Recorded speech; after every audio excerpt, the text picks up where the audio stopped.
Bienvenue dans Parlez-vous cinéma, l'émission du Festival international du film d'Amiens. Nous sommes en présence du jury documentaire, c'est-à-dire composé de Jackie Reynal, à ma droite, Françoise Gazio et Hélène Coppel. Donc tout d'abord, si vous pouvez vous présenter et aussi mettre en avant votre rapport au documentaire au travers de votre travail, ou même personnel. On commence par vous, Jackie Reynal, si vous le voulez bien. Merci de nous inviter. Oui, enfin, moi personnellement, comme j'étais chef monteuse avec Eric Romer dans ses premiers films, d'ailleurs il y en a un qui passe demain, La boulangère de Monceau, c'est un documentaire sur Paris, mais avec une fiction dedans. C'est-à-dire que, d'ailleurs, Barbet Schroeder, qui est à l'hommage de ce festival, joue dedans. Mais on dirait vraiment que c'est un documentaire sur Paris, dans le marché du 17e arrondissement. Et voilà. Et La collectionneuse, bon, après, c'est pas un documentaire, c'est une fiction. Mais c'est vrai que il y a 20 ans, 30 ans, des décennies, le documentaire, c'était pas aussi à la mode, ou disons qu'on connaissait moins bien, sauf bon, Nanook, les grands classiques, ça, voilà. Et donc, on aime tous le documentaire, surtout ici, parce que voilà, il y en a des très bons. En tout cas, nous, ce qu'on a vu jusqu'à présent, c'est très bon. Hélène, tu vas parler mieux que moi, parce que tu es la grande spécialiste. Enfin, le cinéma du réel, les autres festivals que tu fais à Paris, c'est quand même... voilà. Donc, à vous. Oui, d'ailleurs, vous avez des postes très très variés. Bon, vous avez énormément de casquettes. Ce serait même plus court de résumer ce que vous n'avez pas fait ou ce que vous ne faites pas. Parce que vous êtes réalisatrice, monteuse, actrice, photographe, et j'en passe, programmatrice de salle. Je que vous alliez dire. Ah oui, le Bleecker Street Cinema et le Carnegie Hall Cinema. Bleecker Street, ça appartenait à un monsieur qui est un très grand documentariste, qui s'appelle Lionel Rogozin, et qui a fait On the Bowery, qui a fait plein de documentaires sur New York et sur les Noirs d'Afrique aussi. Et donc, mon mari a racheté ce cinéma qui était fermé à l'époque, en 1975, et je l'ai programmé pendant 20 ans. Voilà, à New York. Donc on a en effet un grand panel de... Vous travaillez aussi sur un festival. Alors c'est une association de diffusion du cinéma documentaire. On organise des programmations régulièrement. D'ailleurs c'est à l'occasion d'une de ces programmations que j'ai rencontré Jackie. Et c'est une bonne transition puisque tu parlais du Bleecker Street Cinema. On avait rendu hommage au Bleecker Street Cinema à New York. Donc dans les années 60, 70, 80, et on avait donc fait une sélection de films un peu emblématiques de cette histoire-là, qu'on avait programmé, je crois que c'était en 2013, à la Filmothèque du Quartier Latin. C'est une des propositions de l'association documentaire sur grand écran dont je suis déléguée générale, d'organiser des grandes programmations thématiques qu'on aide à faire circuler en France. Donc on est structuré en réseau avec un certain nombre de programmateurs partenaires installés sur le territoire et qui relaient nos propositions. Donc on a aussi des rendez-vous mensuels à Paris, au Forum des Images, donc tous les mois. Et après une activité de distribution avec un catalogue de 250 films environ, à la fois des films du patrimoine mais aussi des films récents. Et puis on fait un peu d'édition DVD et des rencontres professionnelles, enfin tout un tas d'activités pour inciter à programmer le documentaire en salle de cinéma. Parce que pour nous, ce qui est important, c'est de penser que le documentaire, c'est un film et que donc il a sa place sur le grand écran. Alors ça paraît plus évident aujourd'hui puisqu'il y a beaucoup de films documentaires qui sortent en salle. C'était moins le cas quand l'association a été créée il y a maintenant 27 ans. Mais pour autant, ce travail d'accompagnement reste plus que jamais nécessaire, parce qu'en fait, les films sont de plus en plus rapidement évacués des écrans. Donc il y a tout un travail de promotion, d'accompagnement, de valorisation pour prolonger la vie des films en salle. Et c'est par exemple l'objet d'un dispositif qu'on vient de mettre en place qui s'appelle Double Jeu et qui consiste à associer à un film en sortie nationale un film du patrimoine qui lui fait écho. Donc, par exemple, cette semaine, donc, est sorti Samuniro de Stefano Savona, que nous proposons aux exploitants avec le film de Michel Cléfy, La mémoire fertile. Voilà, un film de 71. Mais dis-moi, rappelle-moi le dernier film que tu avais présenté au Film Forum, que j'avais sorti au Bleecker Street Cinema de cette féministe qui est... le film de Kate Millett, oui, Three Lives. Kate Millett, oui, voilà. Qui nous a quittés il y a un peu plus d'un an et à qui on a rendu hommage au printemps dernier. C'est vraiment au un Forum. film magnifique. Et c'est un film qu'on avait redécouvert à l'occasion de cette programmation New York Underground dont je parlais tout à l'heure. Et que du coup, on a fait sous-titrer pour l'occasion. Il avait, je crois, jamais été montré en France. Ouais. Et on a pu le garder en France via le catalogue de l'association. Donc ça, c'est un outil très précieux pour nous qui permet de faire en sorte qu'un film qu'on programme à l'occasion d'un événement comme celui-là puisse ensuite rester en France et inscrire du coup cette action dans la durée. Puisque ensuite il a été montré au Festival des films de femmes de Créteil et voilà. Depuis il est programmé régulièrement. En fait, Kate Millett, quand elle avait fait ce film, moi je me souviens très bien, j'ai ouvert la salle avec ce film de programme de femmes. C'était pas à la mode du tout, les films de documentaires. On disait on va au musée pour voir les films documentaires, comme les films de Jean Rouch ou d'autres films. Il n'y avait pas, et c'est hélas... je pense que c'est Harvey Weinstein de Miramax qui a fait un malheur avec un film sur les gays de New York. Et là, on a dit, tiens, enfin en tout cas de ce côté de l'Atlantique, on a dit tiens, mais les documentaires c'est formidable. Et ça a vraiment évolué beaucoup de 75 aux années 80-90, parce que sinon c'était des films qu'on considérait un peu comme des films d'école ou de connaissances ethniques ou de choses comme ça. Et là, moi, on est très content parce que ici, ça a l'air d'être le royaume du documentaire. Amiens. Non, enfin, je veux dire, on voit des films vraiment bien. Enfin, nous, on n'en a pas vu beaucoup encore. Même. Non, pas encore. Non. Mais le documentaire, en fait, a explosé avec la naissance de la 7 Arte.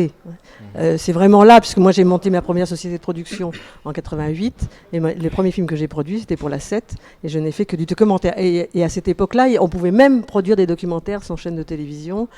Moi, ma première société, je faisais que des documentaires très pointus sur l'art contemporain, et la danse, et j'arrivais à les monter sans aucun problème, alors que maintenant ça devient pratiquement impossible. Donc c'était une époque où le travail de Thierry Garel, de toute l'équipe de la 7, a aidé énormément. Ouais. À la floraison du film d'auteur. Il y a eu une explosion du film d'auteur, il y a eu l'USAS, il y a eu tout un mouvement énorme, et l'association des producteurs avec les films du village, les films d'ici, les films... Je veux dire, il y a vraiment une explosion de la création du documentaire. Et en fait, moi, j'ai commencé à produire, donc ma première société, c'était en 88. Moi, je ne fais que de la production, je ne suis pas multicasquette, je fais de la production et éventuellement, j'anime des ateliers en Amérique du Sud pour, disons, former les gens à la production de documentaires, précisément. Et ma première société, vraiment, je ne voulais faire que du documentaire. J'ai changé de métier pour faire productrice de documentaire. Vous avez commencé au départ avec votre propre structure. J'ai eu deux structures personnelles. Salle de production dans laquelle je ne faisais que ces films-là extrêmement pointus quand même. Et puis comme j'en avais un petit peu marre, parce qu'on a toujours tendance à nous mettre dans des cases et que je voulais produire d'autres choses, j'ai vendu cette société, j'en ai monté une autre à laquelle, là, j'ai produit des documentaires un peu plus larges. J'ai produit, justement, on en parlait tout à l'heure, le film de Norma Marcos, Les Soirs voilés, un film en Palestine en 93, dans lequel il y avait toutes ces femmes extraordinaires que j'ai rencontrées là-bas. J'ai produit Tabou Dernier Voyage, le film d'Yves de Peretti sur le dernier film de Murnau. Dans cette société, j'ai pu faire beaucoup de choses, y compris du long métrage, du court métrage. Et puis, c'est un accident que connaissent beaucoup de producteurs, j'ai déposé mon bilan en 98 et je suis rentrée à Idéal Audience, dans laquelle je suis restée jusqu'à maintenant et dans lequel j'ai travaillé avec Wiseman. J'ai produit les films de Marie-Monique Robin qui s'appellent Les Escadrons de la Mort, l'école française. Des choses. Je suis très centrée culture malgré tout. Mais de temps en temps, j'ai une petite folie, comme les Escadrons de la Mort, où j'ai une espèce de besoin, je sens qu'il faut que je fasse quelque chose pour que un pan se révèle, ou qu'il y a une investigation à faire, quelque chose qui a été le cas avec ce film, qui a eu un impact formidable. Et puis c'est un métier extraordinaire, que j'adore, de productrice de documentaire. Comment ? Tu as des coups de cœur. Ah, j'ai des coups de cœur. Moi, je ne fonctionne qu'au coup de cœur, de toute façon. Je ne produis que les films que j'aime. Donc c'est une chance, c'est un luxe inouï, ça c'est sûr. Vous disiez, est-ce que vous avez l'impression qu'il y a quelque chose de plus poreux dans le cinéma documentaire, que ce soit pour vous la production? Est-ce que vous avez produit Wiseman, oui. Mais des cinéastes de différentes nationalités? Est-ce que justement la production passe à un côté plus international et moins centré sur la France ou les pays francophones? Mais moi j'ai toujours travaillé à lorsque... l'international, de toute façon, depuis le début, même quand je produisais mes petits films pointus sur l'art, j'ai toujours fonctionné à l'international. Et parce que pour moi, c'était inconcevable de ne rester qu'avec la France, de toute façon. Donc, de ce côté-là, moi, j'ai toujours été comme ça. Mais c'est vrai qu'il y a plus d'ouverture. D'abord, pour une chose extrêmement pragmatique, c'est que c'est de plus en plus difficile de produire certains types de documentaires pour la télévision, qui est de plus en plus formaté, qui demande qu'il y a des exigences, qui veut des commentaires, qui veut doubler des voix. Donc, si on veut, le seul terrain de liberté qui reste pour le documentaire, c'est le cinéma. Alors, c'est pas plus facile à produire, c'est même plus difficile, parce que c'est beaucoup plus difficile de trouver les fonds nécessaires, parce qu'il y a le système, il faut passer par l'avance sur recette, et il n'y a pas grand monde qui est élu à l'avance sur recette. Donc il faut trouver d'autres circuits pour monter. Alors maintenant, il y a tout un nouveau système qui se met en place avec les plateformes, etc. Donc, la VOD, c'est en train de basculer, mais la VOD, ça rapporte pas grand-chose, il faut bien dire. C'est pas avec ça qu'on finance des films, malheureusement. Mais il y a une économie qui se met en place actuellement. Il y a une page qui se tourne et qui fait que, puisqu'il n'y a plus de financement ou que des financements pour un certain type de film, si on veut de la liberté, il faut aller chercher ailleurs, de toute façon. Mais c'est vrai qu'il y a une éclosion d'auteurs. Alors, il y a aussi autre chose qui favorise ce mouvement, c'est la facilité de trouver du matériel, de travailler avec son propre matériel en grande liberté. On n'a plus la dépendance, quand on tournait en film, passer par les laboratoires, etc. Maintenant, on peut bidouiller sur son ordinateur, on peut faire des grands films avec des moyens, bien sûr, mais il naît une génération d'auteurs qui créent en liberté. C'est actuellement nouveau. Il y a vraiment une bascule actuellement dans le documentaire.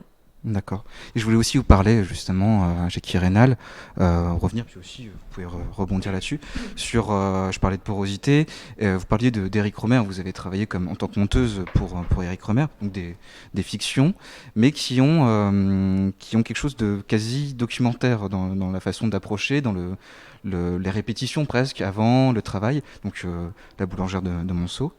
Et justement, j'aimerais bien que vous nous évoquiez le travail, la façon de procéder de Rohmer et ce côté, cette frontière assez brumeuse entre fiction et documentaire, comment l'un et l'autre se nourrissent. Et je vais vous dire un petit secret. Parce qu'en fait, avec Barbé, j'adore Barbé Schroeder, c'est mon premier... c'est lui qui m'a fait devenir chef monteuse, avec Eric qui avait des petites bobines de films qu'il avait déjà tournées, etc., etc. Mais on était très mal payés parce qu'il n'avait pas de sous. Et Eric faisait beaucoup de films pour la télévision scolaire et justement des documentaires. Il a fait des documentaires sur les quartiers de Paris, sur la sculpture, sur des artistes, sur des musiciens et tout ça. Et je pense que Eric était aussi, faisant partie des cahiers du cinéma, quand j'ai travaillé avec lui, ça a été à partir de 1962, j'avais 20 ans, et c'était vraiment quelqu'un qui adorait Rossellini, adorait Rouche, adorait tout, justement, le documentaire. Et c'est ça qui a fait un grand pavé dans la mare aussi de la nouvelle vague, je pense. C'est ce côté où tout d'un coup, Bon, avec Oda, on est très bien qu'on est sorti des studios de façon formidable en faisant la chaise à roulettes. On n'avait plus à voir les syndicats parce qu'on pouvait tourner en décor naturel et plus dans les studios. Donc ça, on le sait, mais c'était pas du documentaire, à bout de souffle, tout ça. Mais avec Rohmer, ça, lui toujours, il commençait, d'ailleurs, vous voyez Paris vu par, ça commence toujours, c'est des documentaires sur Paris. Et le film de Rohmer, L'Étoile, que je trouve c'est un chef-d'œuvre, c'est un petit bijou, c'est un documentaire sur Paris, c'est une fiction. Mais il commence par faire le tour de l'étoile. Tiens, c'est à la mode, parce que demain, ils vont y aller. Là, c'est le 11 novembre. Mais vous voyez, donc ça a été quelque chose... Pour Rohmer, c'était vraiment important d'avoir toujours ce côté documentaire dans ses films. Dans La collectionneuse aussi, il y a 2-3 petits documentaires, le prologue, c'est des documentaires. Oui, le côté documentaire passe par dans l'Étoile, par exemple, que vous avez monté, ce côté très cartographié, très réaliste. Voilà, oui. On a vraiment l'impression d'avancer, de bouger dans Paris, dans ce quartier-là. Voilà. Alors, si vous voulez bien, je vais lancer le récap d'hier en images. Et on se retrouve dans quelques minutes.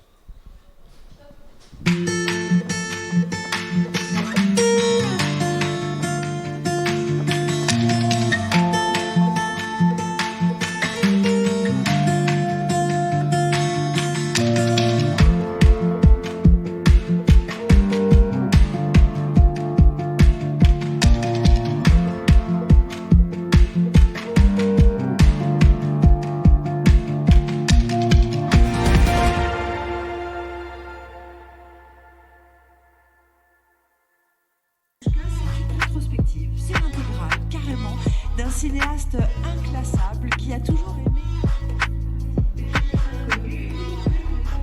Absolument incroyable, et c'était ce qu'il faisait aussi.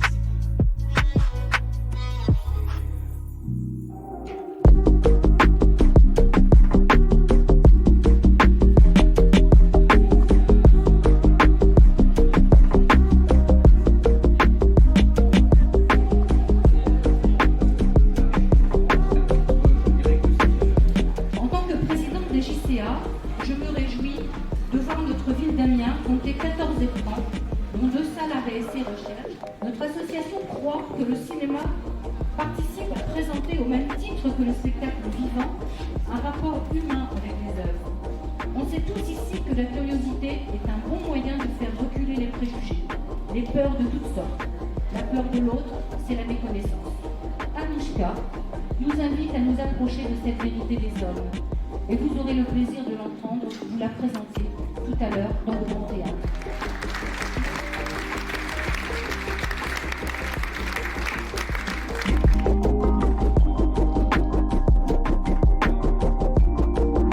Il est unique dans la région, c'est la région pour laquelle la région le soutient. Et je crois qu'il est unique pas seulement dans la région de Hauts-de-France, mais dans toute la France. Je voyais la programmation, je pense qu'il n'y a que grâce au Festival d'Amiens qu'on voit un certain nombre de films, un grand nombre de films, parce qu'il y a une ouverture internationale. Alors certains diront, oui, la Méditerranée et l'Afrique, mais pas seulement, puisque cette année c'est aussi le Mexique qui est mis à l'honneur.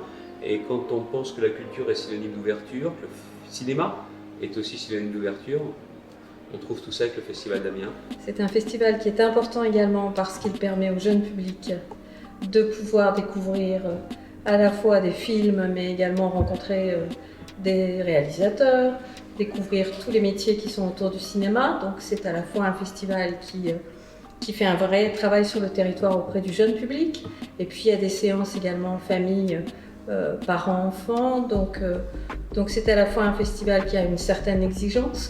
Mais ce qui me semble important, c'est que ce festival perdure et qu'il se développe. Moi, je voudrais aussi souligner le lien qu'il a avec les écoles et les collèges de la ville. Et ça, c'est aussi une tradition qui a été instituée de très longue date par les initiateurs, les fondateurs de ce festival. Elle nous a habitués depuis des années à de très beaux programmes. Et donc, pour nous, c'est un événement culturel, c'est une façon aussi d'intéresser les jeunes au cinéma. C'est vraiment un événement parmi les événements culturels les plus importants de l'année sur Amiens.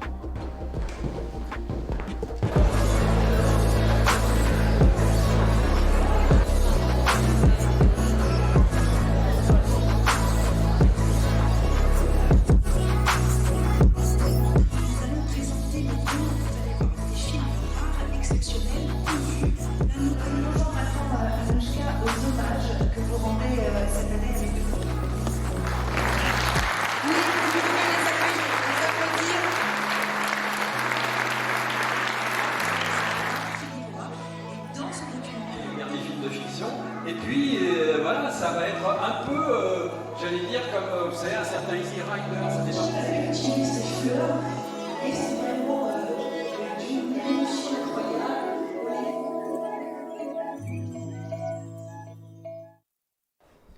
Bon retour parmi nous dans Parlez-vous cinéma, l'émission du Festival international du film d'Amiens, 38e édition.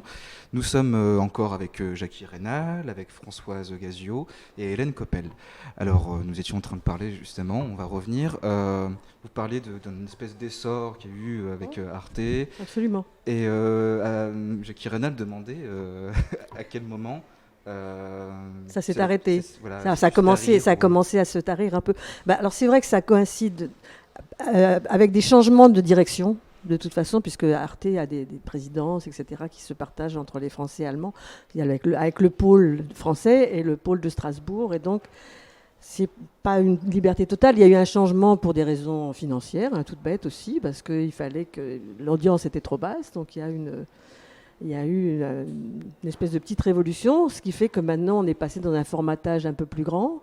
Alors ça correspond aussi au départ de Thierry Garrel, mais le départ de Thierry Garrel est lié aussi au fait qu'il fallait un changement, parce qu'il n'y a pas que Thierry Garrel qui est parti, il y a eu Gabriel Babin, avec qui je travaillais beaucoup sur la musique aussi à Arte, qui est parti. Donc il y a eu un changement de politique radical à Arte, et qui s'accentue de plus en plus, avec maintenant des demandes, des interventions dans les documentaires. Ils sont là pour les enregistrements. Il faut des commentaires, ils viennent là pour les enregistrements, ils nous dirigent, ils nous donnent... Ça devient extrêmement désagréable. Donc c'est vrai qu'on arrive à faire encore des choses, à se battre, mais ça devient de plus en plus difficile. De même que France Télévisions est le plus gros producteur de documentaires quand même. C'est un énorme producteur de documentaires. Mais c'est du documentaire de télévision formaté, etc. Avec de temps en temps des exceptions, des plages, des choses qui échappent au formatage. Mais il y a une chose quand même qui est très symptomatique, c'est que maintenant, la plupart des documentaires sur Arte ne sont plus sous-titrés, ils sont doublés. Ils sont avec des voice-overs. Il faut se battre pour garder justement la voix des gens, surtout quand ce sont des artistes qui parlent des archives. On ne peut pas quand même doubler une archive, on ne peut pas doubler des gens... qui parlent comme ça. Mais c'est une vraie bagarre. Hein. Je veux dire, les producteurs se battent beaucoup pour ça. Mais c'est vrai que pour les auteurs, l'échappatoire, c'est le cinéma.